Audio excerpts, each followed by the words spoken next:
Let's back up a moment. How did cultural Marxism get into the United States? Some brief history. In 1923, members of the Marxist Communist Party set up an institute at Frankfurt University in Germany. This institute was named the Institute for Social Research. Later, it would become known as simply the Frankfurt School. These new Marxists, under the direction of Max Horkheimer, had seen the old Lenin Marxists fail. The workers of the world did not unite in World War I. Further, they realized why. Antonio Gramsci, the disciple who wrote the prison notebooks, had it right. Marxism could only flourish after a long march through the cultural institutions. Now the mantra would be, change Western culture, and then the workers will unite.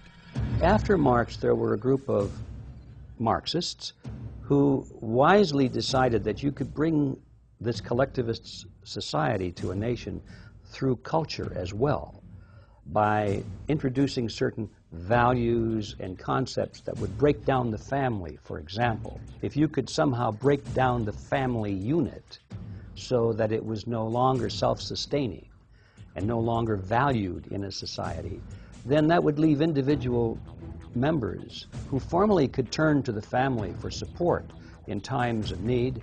They would now be cut loose. They would be without a place to go in times of need. So now they have to turn to the government. But just as the march through the institutions was about to begin, an anti-Marxist, anti-Semitic Adolf Hitler ascended to power, and World War II began. Since the leading lights of the Frankfurt School were Marxist, the school packed up its ideology and fled to America, settling down in New York City with the support of Columbia University. But what exactly is the march? And who was marching? What values has the long march through the institutions rolled over?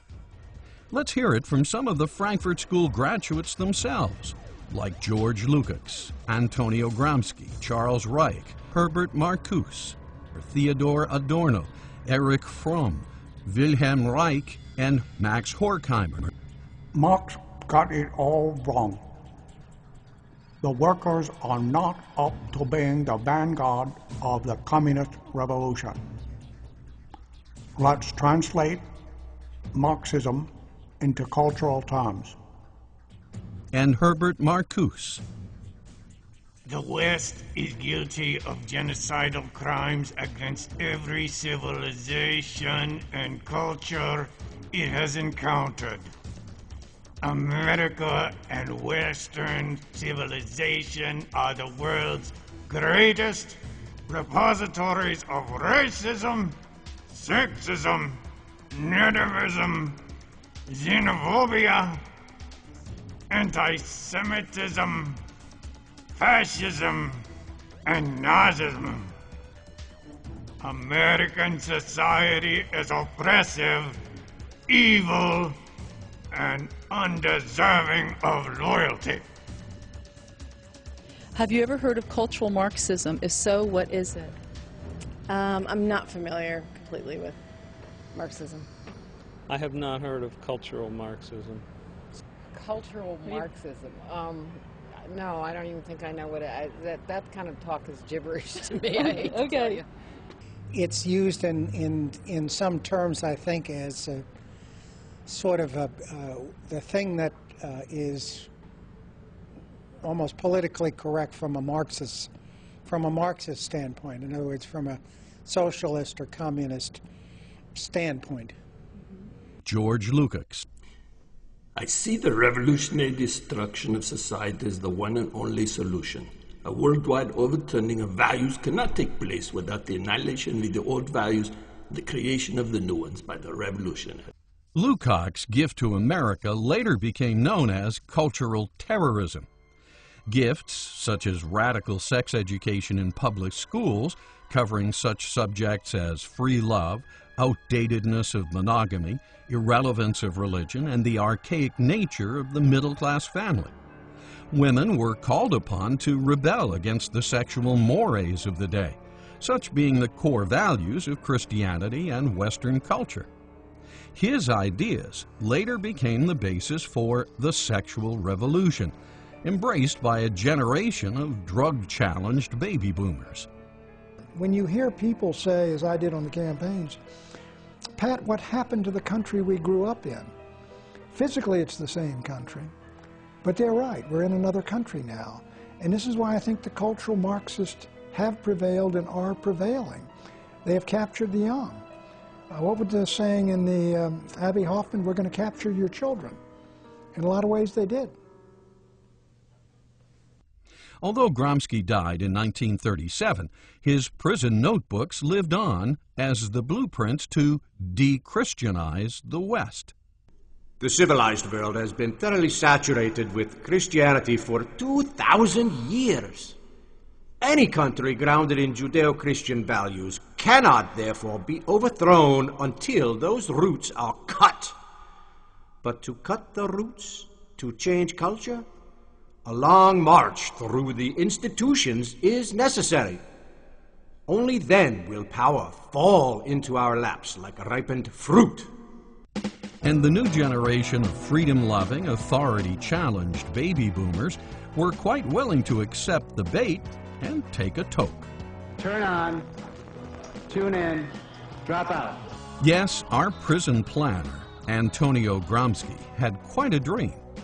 The only way a Marxist revolution could be successful was if the heat shield of capitalism, Christianity, were first destroyed.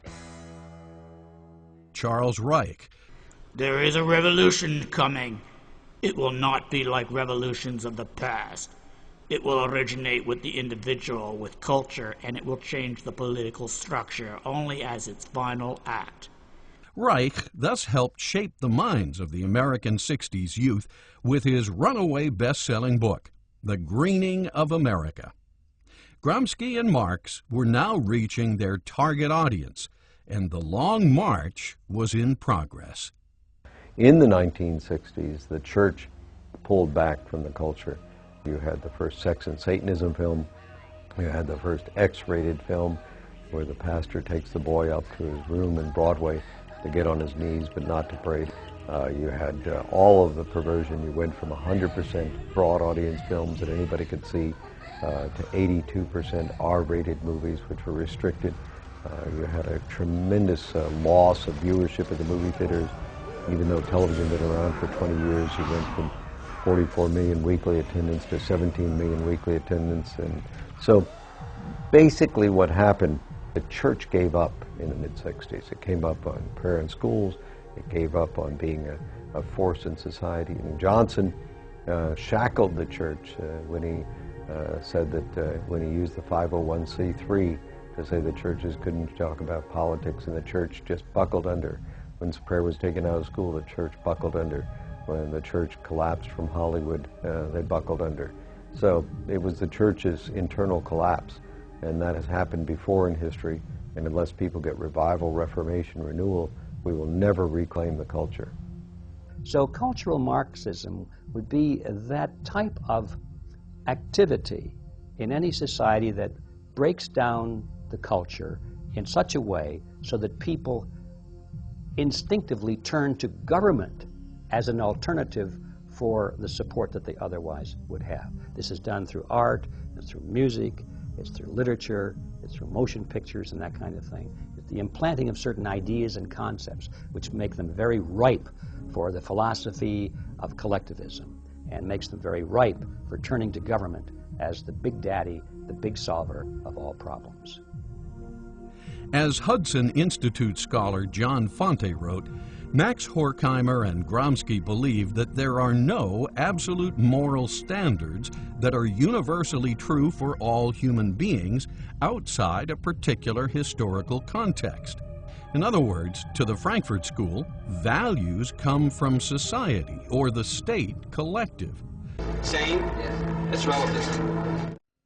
Collectivism implies that if something is important enough, then the state should step in and make sure that everybody conforms, whether they want to or not. So the essence of collectivism in a political sense is that it employs the use of coercion to require people to work together.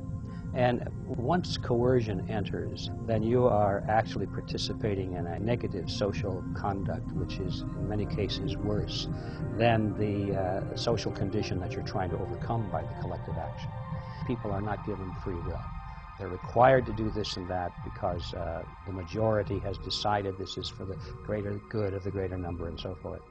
Whereas individualism works toward the same goals, but they do so in the environment of freedom. So it's the difference between freedom and coercion.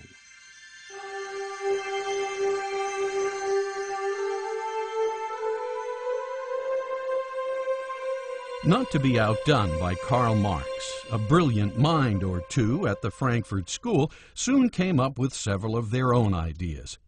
The foremost known as